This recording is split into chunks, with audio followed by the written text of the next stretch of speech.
Hola, buenas tardes. Mi nombre es Carolina Muñoz. Soy trabajadora social, actualmente directora de la Escuela de Trabajo Social de la Pontificia Universidad Católica. Estoy muy contenta de poder compartir con ustedes hoy día esta clase que está focalizada en la protección especializada a niños, niñas y adolescentes. Quiero contarles que en mi trayectoria académica he focalizado este tema desde la mirada de la política social y específicamente mirando los procesos de implementación que no están ajenos también a los diseños, ¿no es cierto?, y a las evaluaciones. Y me gustaría compartir con ustedes hoy día esos aprendizajes desde el origen de la obligación estatal de garantizar los derechos de los niños, las niñas y los adolescentes, hasta cómo hemos implementado hoy día y los desafíos que tenemos para hacer una mejor oferta de servicios para esta población. Para eso quiero compartir con ustedes un PowerPoint. Lo que vamos a hablar hoy día es, por un lado, contextualizar de manera simple lo político, lo administrativo, en el cual se siembra la protección especializada, y en segundo lugar, hablar sobre los derechos y la ética del cuidado como una salida a la mejora de los servicios que estamos recibiendo hoy día, ¿no? Con una mirada distinta hacia la familia en todas sus dimensiones y sus constituyentes, incluyendo los progenitores, incluyendo los niños y las niñas. El desafío que tenemos hoy día como país es crear un sistema de protección integral de los derechos de los niños, las niñas y adolescentes. Esto surge cuando Chile firma la convención, que es paralelo a cuando recuperamos la democracia. Ese acuerdo con un tratado internacional, de alguna manera uno podría decir que hasta recién el gobierno de Lagos, que es cuando se toman medidas más concretas, solo fue más bien una implementación simbólica de este acuerdo, que junto con muchos otros acuerdos que se firmaron en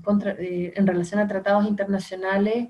de alguna manera reflejaron el interés de este país de dar cuenta que sobre la organización democrática del país también había un interés de ponerse y alinearse con un orden internacional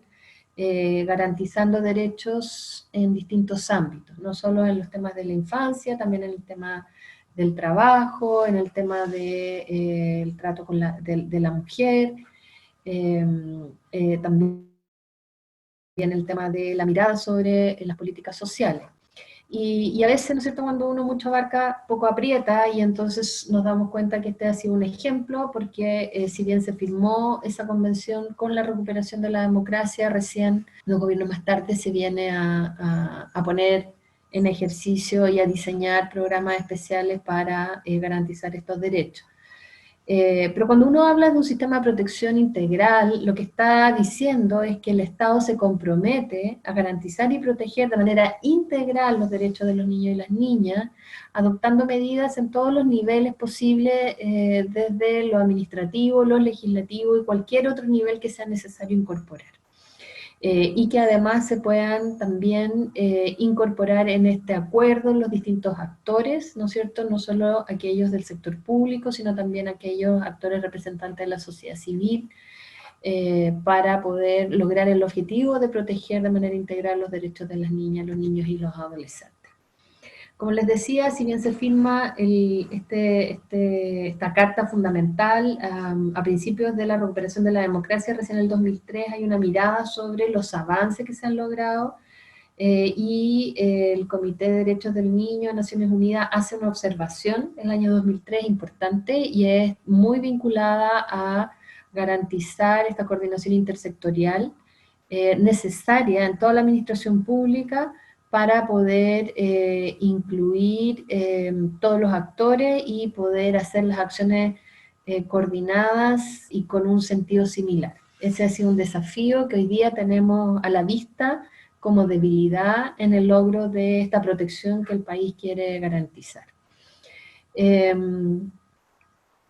Para hablar de protección especializada, primero tenemos que hablar de protección universal, y es importante hacer esta distinción, porque hasta el día de hoy, siempre que hablamos de protección integral de los niños y las niñas, todavía seguimos pensando solo en la protección especializada.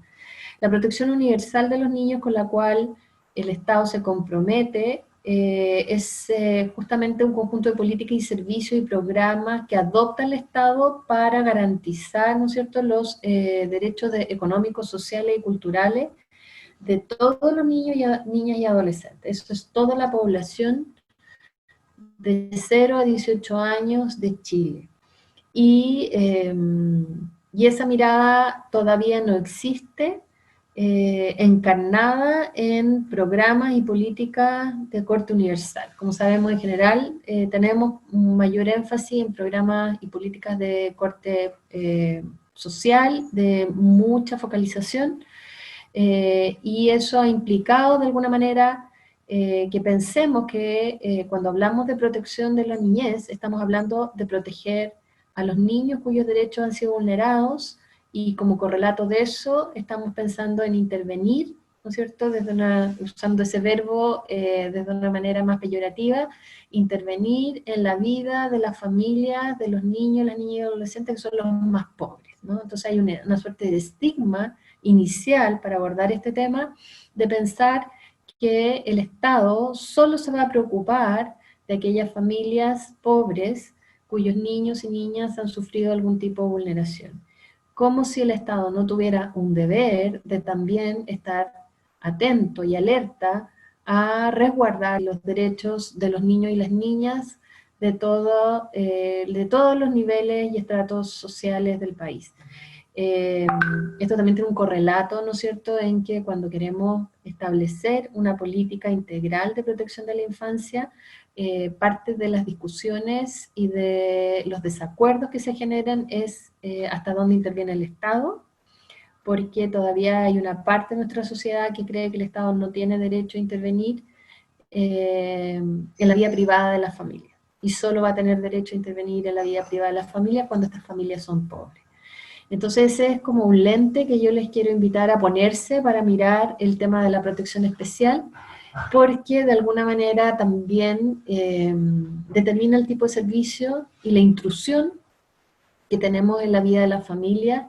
y la mirada y la categorización que se les da a estas familias cuando tienen alguna dificultad para garantizar en la crianza los derechos de los niños y las niñas.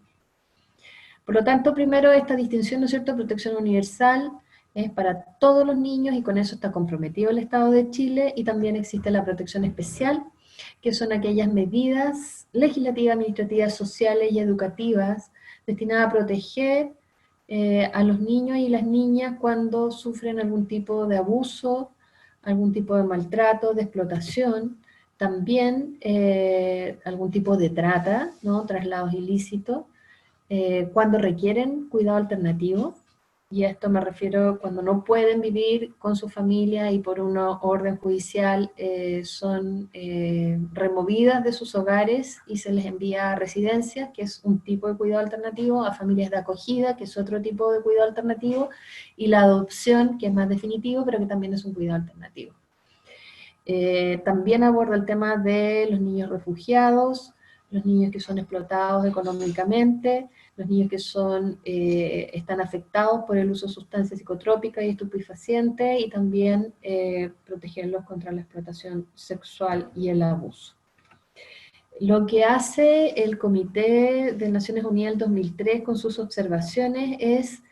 exigirle al gobierno de Chile que cree una estrategia unificadora amplia, que se coordine en todos los niveles, ¿no?, gobierno, administración, justicia y las organizaciones de la sociedad civil y en todos los territorios, para poder proteger adecuadamente los derechos de los niños y las niñas de manera universal. Ahora, cuando uno pone el foco específicamente en el tema de la protección especializada, que como ya hemos dicho, se refiere solo a cuando existió alguna vulneración, negligencia sobre la vida de los niños y las niñas, encontramos que hay una serie de brechas que, si uno las enumera, podría decir que se refieren de manera estructural, ¿no?, a una forma de hacer las cosas en la que se marcan las estrategias implementadas a nivel de política, de programas y de acciones sociales que están determinadas por características estructurales de nuestro país. Esto es la centralización, tiene que ver con el presidencialismo, tiene que ver con una excesiva judicialización, tiene que ver con la manera en que se ha gestionado la tercerización de las funciones del Estado, y tiene que ver claramente con un modelo de desarrollo que tiene un foco en la subsidiariedad y en políticas que son de corte familiarizado. Si nosotros agrupáramos todas estas dimensiones en nichos, uno podría decir que algunos de estos corresponden a aspectos institucionales, otros corresponden a nichos normativos y otros corresponden a nichos fiscales, ¿no? Que tiene que ver más bien con el financiamiento. Si nosotros esto lo agrupamos y lo ponemos en una tabla, nos encontramos con que estos nichos se expresan en distintas dimensiones, ¿no? En la institucionalidad nosotros vamos a ver que hay un modelo de desarrollo que está anclado en la subsidiariedad, y como sabemos la subsidiariedad implica que solo el Estado va a intervenir cuando la familia, cuando la sociedad, las comunidades han sido incapaces de resolver por sí mismos los problemas que enfrentan, y por lo tanto claramente caemos acá en aquellos grupos que tienen mayores dificultades, mayor precariedad, que impide la resolución autónoma de su problema, y con un énfasis en política familiarizada. Me gustaría aquí hacer una clarificación de qué son las políticas familiarizadas, porque se han clasificado en el estudio de los estados de bienestar un orden, ¿no?, de políticas que son de corte familiarizadas, desfamiliarizadas, o por familiarizar, y podemos encontrar distintos países que se ajustan de mejor manera a este tipo de políticas. Cuando hablamos de la familiarización de las políticas, lo que estamos pensando es en qué nivel el Estado exige a la familia hacerse responsable por la solución de los problemas que las aquejan, ¿no? Entonces uno podría decir que son políticas más bien desfamiliarizadas, aquellos estados de bienestar con un amplio rol del Estado, como clásicamente son los países nórdicos, que tienen una amplia gama de servicios que entrega el Estado, y que se los entrega a los individuos básicamente. Es decir, por ejemplo, si en un país nórdico una persona, vamos a pensar Noruega, por ejemplo, una persona pierde el trabajo, lo que va a hacer es buscar un subsidio en su gobierno local. Si una persona pierde su casa o no tiene salario para garantizar una vivienda, va a buscar también una solución en su gobierno local. Si nosotros vemos las soluciones que se buscan en nuestros países, en general, la primera respuesta es el uso de las redes, y la segunda es el uso de la familia, ¿no? Voy a llegarme a la familia si no tengo vivienda, voy a buscar apoyo de la familia si no tengo trabajo. Si uno mira cómo las familias pobres terminan pagando, por ejemplo, la educación de sus hijos, en general son apoyos de distintos miembros de la familia los que permiten pagar una matrícula en la universidad. Y eso de alguna manera nos llega, ¿no es cierto?, a alcanzar con facilidad la conclusión de que países como el nuestro, como México, por ejemplo, hay un énfasis muy fuerte en políticas familiarizadas que exigen de la familia, y en particular de la mujer, que lleva la carga, ¿no?, de hacerse responsable de cumplir lo que el Estado pide, eh, para lograr resolver los problemas que las familias tienen. Entonces, hay un vínculo muy importante de estas políticas familiarizadas con medidas de transferencias condicionadas, donde el beneficio que obtiene una familia o que obtiene una persona va a estar determinado por el cumplimiento de ciertas condiciones o ciertas exigencias que le pide el Estado para ser lo suficientemente digno de recibir un beneficio desde el Estado. Entonces nosotros tenemos esta primera característica, ¿no es cierto?, que es un modelo de subsidiariedad, que por lo tanto focaliza en grupos específicos de la población a los cuales se les exige, ¿no es cierto?, ciertas condiciones de cumplimiento para poder ser beneficiarios de los servicios que le entregan. En este caso, cuando hablamos de políticas y programas de protección especializada, lo más evidente a los estudiosos, ¿no?, de estos temas, y también a los implementadores, es que para poder ser reconocidos como lo suficientemente buenos en la parentalidad, las familias tienen que cumplir con ciertas exigencias asociadas a la realización de ciertos talleres que aseguren sus habilidades parentales, la consecución de trabajo, la consecución de una vivienda, la consecución de un tratamiento de salud mental. Todos estos como checklists que tienen que ser cubiertos para poder ser dignos de cuidar a sus hijos, de recuperar la tuición de sus hijos o de salir del estigma de ser malos padres, ¿no? Muy asociado a esto está el tipo de, el modelo que nosotros tenemos de mucha centralización, ¿no? Cuando hablamos de la centralización, lo que estamos diciendo es que en este país todas las políticas y el diseño de los programas y de las orientaciones técnicas están definidos en el gobierno central, por mesas técnicas. En el último tiempo hemos tenido mayor participación de la sociedad civil en esas mesas técnicas, muy acompañado de las crisis y de las emergencias de las cuales hemos sido víctimas. Y esto afecta de manera muy importante la incapacidad que tenemos de dar respuesta y de definir los problemas desde los territorios y escuchar las voces de las personas que están implicadas en los problemas. Por lo tanto, muchas veces tenemos soluciones y definiciones de problemas homogéneos a problemas que son heterogéneos y a soluciones que tienen que ser flexibles y heterogéneas. Esa es otra dimensión que de alguna manera va marcando esta brecha en que el Estado va alejándose, ¿no? De ser capaz de satisfacer las demandas que Naciones Unidas le hace y de alguna manera al final de garantizar los derechos de los niños. Por otro lado, también tenemos una fragmentación en la información. Las personas que están vinculadas a la protección especializada, que básicamente es responsabilidad del Servicio Nacional de Menores hoy día, sabe que el servicio de información de Sename es muy precario, los datos que se consignan son básicos. Tenemos la última dimensión que es la lógica de derecho, y es importante recalcar acá que por mucho tiempo hemos tenido una mirada sobre las políticas de infancia, es decir, aquí una marcada tendencia a mirar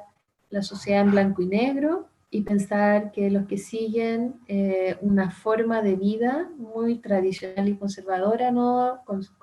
Considerando que lo correcto es vivir en una familia con un padre y una madre, todo lo que se aleje de esas convenciones más tradicionales han sido definidas como irregulares, y el esfuerzo que se ha hecho el último tiempo ha sido traspasar esta lógica de la irregularidad a una lógica de derechos, donde uno asume que las personas pueden vivir de distinta manera sin que eso signifique que no son lo suficientemente buenas para criar y garantizar una vida digna para sus hijos y para sí mismos. Entonces aquí tenemos otro desafío importante, que si bien la perspectiva de la irregularidad social a través del tiempo ha sido desafiada, ha sido criticada y ha habido un esfuerzo importante en instalar una perspectiva de derecho, todavía tenemos muchos nichos de pensamiento que se expresan generalmente en la intervención más micro, donde se va clasificando a las familias dependiendo de cuánto se ajusten a patrones más generalizados sin reconocer la heterogeneidad y el derecho a vivir de manera distinta. Respecto del nicho de la normatividad, ¿no es cierto? En primer lugar tenemos, ¿no es cierto?, la judicialización, que es todavía un amplio poder otorgado al sistema judicial chileno, que hoy día se concentra en los tribunales de familia para determinar el futuro de los niños, las niñas y sus familias. Lo que se ha establecido en las discusiones sobre protección especializada es que debiera existir una suerte de administración encargada de resolver los problemas de los niños a nivel local. Y eso significa crear una autoridad administrativa distinta a la jurídica, y que la jurídica sea solamente aquella que interviene en medidas de remoción de niños de sus hogares, ¿no? Para ofrecerles medidas alternativas de protección, como hemos dicho, el cuidado alternativo de residencia, de familias de acogida o de la adopción. Solo en esos casos sería necesario que intervinieran los jueces, porque, como hemos visto a través del tiempo, en lo que establecido en la segunda dimensión, se producen ciertos vicios proteccionales, eh, generalmente observados a través del uso excesivo de la discrecionalidad de los jueces, porque no existen estándares para administrar medidas de protección, con poca atención a los expertos que se han puesto al servicio de los jueces del último tiempo, psicólogos y trabajadores sociales. Es poco lo que se escucha la voz de estos profesionales, y por lo tanto hay que avanzar hacia crear estas autoridades administrativas que entiendan mejor los problemas locales y las soluciones que le hacen más sentido a las comunidades en las cuales se evidencian esos problemas, y por lo tanto estamos pensando en autoridades a nivel local, quizás ubicadas a nivel municipal, distintas a las oficinas de protección de derechos, sino más bien organismos que puedan atender de manera más integral la vulneración de los niños y las niñas, y también puedan idealmente ofrecer servicios de protección universal. Para eso también se requiere transparencia y accountability desde los gobiernos locales. Cuando hemos estudiado las oficinas de protección a la infancia, o la Oficina de Protección de Derechos, perdón, a nivel nacional, están muy marcadas por los mismos vicios que se generan en las distintas administraciones a nivel local. Todavía tenemos mucho clientelismo, todavía tenemos mucho caudillismo que impide una atención fluida y profesionalizada en los distintos servicios. Estas son falencias que no solo se encuentran en la protección especializada, sino en los distintos niveles de oferta de servicios públicos. Y respecto del financiamiento, es importante decir que cada territorio tiene un nivel de oferta y demanda distinto, y también distintas capacidades, ¿no? Sabemos que hay municipios muy pobres y municipios que tienen mucha riqueza, y muchas veces esas capacidades son inversamente proporcionales a los niveles de necesidad. Entonces es necesario hacer estudios rigurosos sobre cuáles son las necesidades en términos de demanda de cada territorio, sobre protección especial de los niños, y cómo garantizar la oferta que los distintos municipios necesitan entregar.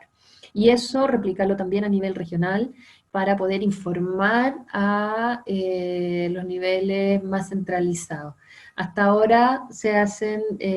todos estos cálculos de manera inversa, ¿no? Desde lo nacional se va definiendo lo que es necesario establecer a nivel regional, y de ahí lo que es necesario establecer a nivel local. También el financiamiento requiere cierto conocimiento más exhaustivo de qué es lo que necesita ser hecho para resolver de manera efectiva los problemas de vulneración de derechos. Y aquí tenemos un problema técnico, ¿no? Que tiene que ver harto con el trabajo social, harto con la psicología, de qué tipo de intervenciones son las que funcionan para resolver problemas específicos. Desde que se firma la Convención de los Derechos de los Niños y de las Niñas en Chile hemos hecho algunos avances. Si uno piensa y va a mirar lo que existía en ese tiempo, en el momento en que se firma la convención, existía una atención muy concentrada en residencias para atender los problemas de familias que decían que no podían cuidar a sus niños, y con una muy poca claridad respecto de esta heterogeneidad y clasificación de problemas que requieren soluciones distintas. Cuando yo digo que hemos avanzado, es porque de verdad hoy día tenemos una mirada distinta cuando decimos que un niño sufre de abuso sexual, sufre de trabajo infantil, sufre de explotación sexual comercial infantil, sufre de maltrato, hay una negligencia en su escolarización, hay una negligencia en el cuidado de su salud. Antes no teníamos categorías para atender y tampoco teníamos claridad respecto de qué es lo que funcionaba mejor. Hoy día tenemos algunas luces, pero falta mucho, mucho por abrir esa caja negra que es la intervención y que se refiere a trabajos y tareas específicas de cada una de estas profesiones, pero también al trabajo interdisciplinario que se requiere y a la colaboración intersectorial. Aquí tenemos una deuda gigante, no solo para definir qué es lo que funciona, sino también para definir cuánto vale eso y que el Estado tenga la capacidad y la generosidad de instalar los recursos necesarios para resolver estos problemas. Tampoco sabemos cómo proyectar la demanda, ¿no? Hacen falta estudios específicos que puedan decir y proyectar de aquí a 10 años en Chile, en esta región, en esta comuna, los mayores problemas que se van a dar son de este tipo. Hay todavía una brecha gigante sobre el conocimiento de la población y con el comportamiento demográfico de nuestras comunidades. Y por último, el acceso al control presupuestario, que obviamente también está centralizado. Es necesario que esto pueda bajar, que se puedan definir a nivel local las partidas presupuestarias que cada territorio requiere. Tenemos años luz todavía de eso porque aún estas consideraciones se definen de manera legislativa y también desde manera centralizada desde el Ministerio de Hacienda, sin mucha participación de los actores que tienen más conocimiento sobre las problemáticas de las cuales estamos hablando.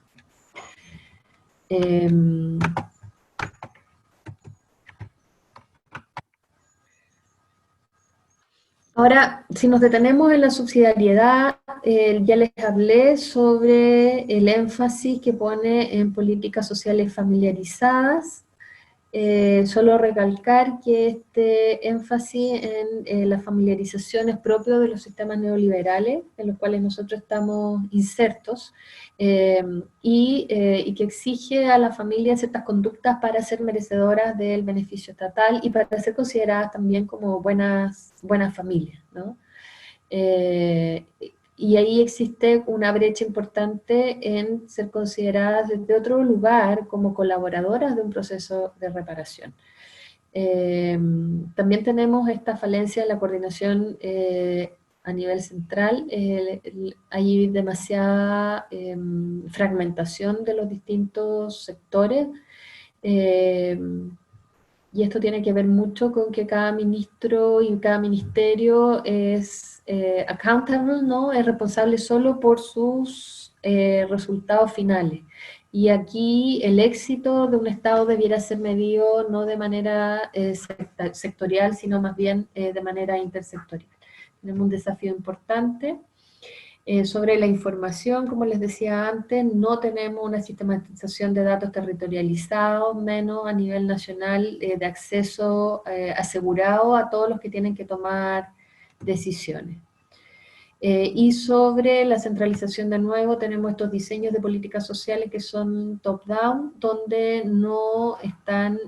presente la voz de todas las personas que están implicadas, y por lo tanto, todavía necesitamos saber qué significa una política en términos de la práctica diaria, el significado que tiene para las personas que son los afectados, qué tipo de conocimiento y tecnología se requiere en cada lugar para asegurar el objetivo planificado originalmente, ¿no? Y además asegurar también que aquellas definiciones que se hacen den cuenta de las necesidades de los conocimientos técnicos que los implementadores deben tener y asegurarse que exista y capacidad instalada en cada una de las unidades que uno les está pidiendo cumplir ciertos estándares, ¿no? Entonces, esta manera de definir de manera centralizada, de arriba hacia abajo, impide hacer una sintonía importante con, no solo con las capacidades que las personas tienen, sino también con los sentidos que le imprimen al trabajo que hacen. Esas conversaciones hoy día son invisibles, no existen, y es fundamental para que exista consistencia en lo que se termina haciendo, porque finalmente tenemos unas definiciones que no tienen nada que ver con lo que la gente piensa y menos aún con lo que la gente termina haciendo. Entonces, si no existe ese acuerdo básico, primario, es muy difícil que logremos los resultados que se están pensando para garantizar los derechos de los niños. Hay otra recomendación que hace el Comité de Naciones Unidas y que tiene que ver con los procesos de privatización que se llevan a cabo también desde siempre, porque en el fondo antes de que se firmara la convención, los que ejecutaban los programas de gobierno eran fundaciones muy filantrópicas, que de alguna manera algunas de ellas se mantienen hoy día y han ido cambiando sus discursos, se han ido reconvirtiendo de manera bien impactante. Pero,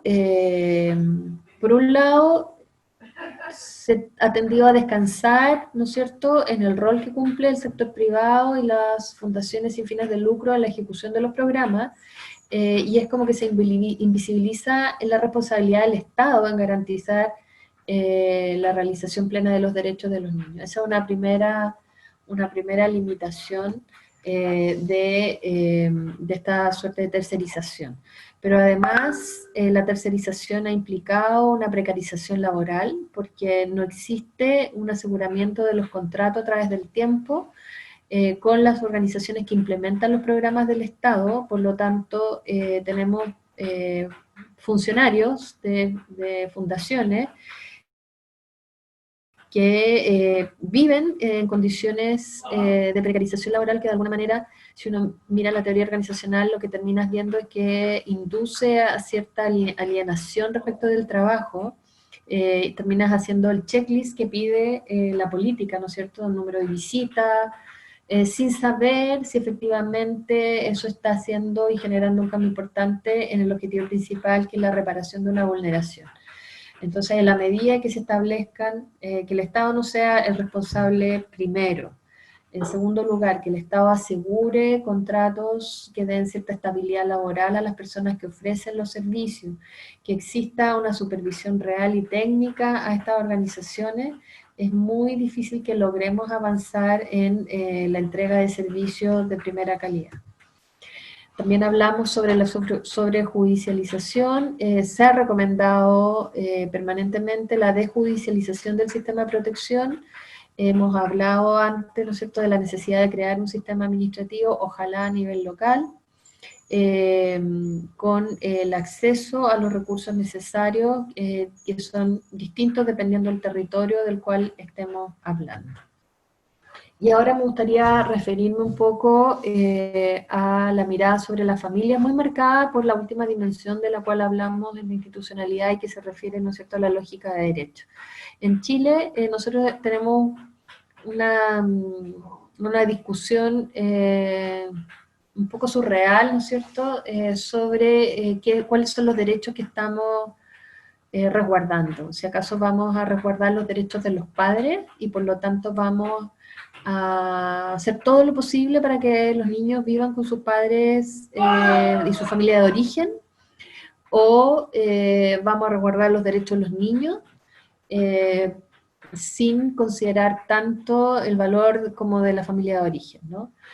Y aquí uno puede decir que hay tendencias internacionales que marcan también estas opciones. Si uno mira las políticas que se ejecutan en Estados Unidos, por ejemplo, hay claramente un énfasis en los derechos de los niños y las familias tienen muy corto plazo para cambiar el estándar de cuidado que tienen sobre sus hijos para poder garantizar la permanencia de la tuición. Y hay otros países donde los resultados nos muestran, por ejemplo en Chile, que se resguarda mucho el derecho a la familia de origen y hay niños que pasan muchos años en cuidado alternativo sin garantizar necesariamente el cuidado y en la protección de sus derechos. Entonces lo que les quiero proponer es poner un foco en la protección de la familia como un todo, y para aquello se requiere que nosotros hagamos un giro, ¿no? Y dejemos de mirar adversarialmente a las familias como si fueran las culpables y buscar en ellas una relación de colaboración, poniendo un foco en la fortaleza y en el conocimiento que tienen ellas de sus familias. Por lo tanto, no mirar a las familias como familias que son incapaces, sino más bien mirar a las familias como grupos que enfrentan dificultades, que a diferencia de un porcentaje importante de la población que enfrenta las mismas dificultades, pero de a una, estas familias las enfrentan generalmente todas juntas, ¿no? Y también avanzar hacia un proceso de autodeterminación donde las familias no sean obligadas a menos que sean vulneraciones graves, obviamente, sino apelar a la voluntariedad y al deseo y a la creencia, ¿no es cierto?, que estas familias quieren voluntariamente mejorar sus capacidades de cuidado. Por lo tanto, requiere mirar a las familias desde otro lugar, dándoles valor, ¿no es cierto?, y pensar de que son familias que les dan sentido a su vida desde lógicas que no necesariamente son las mismas que tiene el sistema en su mayoría, pero que son lógicas que tienen sentido para ella y por lo tanto es necesario entenderlas. Y esto además en una mirada más contemporánea en las trayectorias familiares, ¿no es cierto?, donde la vida en pareja no es un compromiso que se adquiere para toda la vida, donde las parejas se forman de manera distinta y donde hay situaciones que acarrean consecuencias diversas para la familia, que para algunas pueden ser más agudas cuando todas estas dificultades se viven de manera simultánea, ¿no? Y por lo tanto es necesario instalar una lógica del cuidado desde lo que Holloway ha hablado de la ética del cuidado, ¿no es cierto? Y partir diciendo de que una familia va a tener capacidad de cuidado en la medida que tenga la experiencia de cuidado. El cuidado no es una característica con la cual todos nacemos, ¿no es cierto? Nadie nace con la capacidad de cuidado. La capacidad de cuidado se crea en la medida en que uno ha tenido a lo largo de su trayectoria experiencias de cuidado. No basta con haber tenido experiencias de cuidado en la niñez, es necesario tener experiencia de cuidado en la actualidad para poder ofrecer cuidado a otros, ¿no? Y por eso es que debe ser una experiencia de cuidado recíproco, interdependiente. Eso respecto de los adultos. Cuando cuidamos a los niños es una demanda de cuidado asimétrica e innegociable, ¿no es cierto? Los padres tienen que preocuparse del cuidado de sus hijos y no esperar que los niños los cuiden a ellos. Pero además tiene que tener capacidades de autocuidado y uno como profesional tiene que proveer estrategias de capacidad de cuidado. Y cuando hablamos de autocuidarse implica preocuparse de la salud, implica preocuparse del bienestar, de las relaciones humanas que uno mantiene, y también es responsabilidad no solo de las familias, sino también del Estado proveer entornos que sean saludables y que mantengan el bienestar de las personas. Cuando ponemos el foco en la ética del cuidado, lo que nos parece es que no solo nos preocupamos por las familias y los padres en particular como medio para el bienestar de los niños, sino que nos interesa por sí mismo el cuidado y el bienestar de los padres, porque son ciudadanos y también porque la medida en que ellos estén en una situación de bienestar también van a contribuir al cuidado más adecuado de sus hijos. Por lo tanto, la invitación es a cambiar estos focos con la cual hemos mirado tradicionalmente a la familia, entender que cuando hay algunas negligencias se produce porque son familias que han visto consumida su capacidad de cuidado y porque no hay una experiencia de cuidado que las aliente, y que por lo tanto la situación cotidiana puede derivar fácilmente en violencia, puede generar problemas de salud mental y puede generar vías de escape asociados al uso excesivo de drogas y de alcohol. Es importante tener estas consideraciones para diseñar nuestros planes de intervención y para también diseñar las políticas orientadas a la protección especializada. Como hemos dicho, estas son familias que viven situaciones problemáticas que se producen de manera simultánea y cuando este estrés se acumula aparecen crisis periódicas que se intensifican en problemas individuales o en relaciones familiares y eso está identificado en todas las trayectorias de familias que han requerido el apoyo estatal para resguardar el bienestar de sus hijos. Entonces, bueno, quería contarles esto. Me parece importante poder compartir con ustedes estos hallazgos. Muchas de las cosas probablemente ustedes ya lo saben. pero son reflexiones que pueden ir orientando la formación que le damos a nuestros estudiantes, las habilidades y las destrezas que ellos necesitan adquirir para poder prestar mejor servicio a la familia, a los niños y a las niñas con las que trabajamos. Un gusto haber trabajado con ustedes hoy día, que estén muy bien.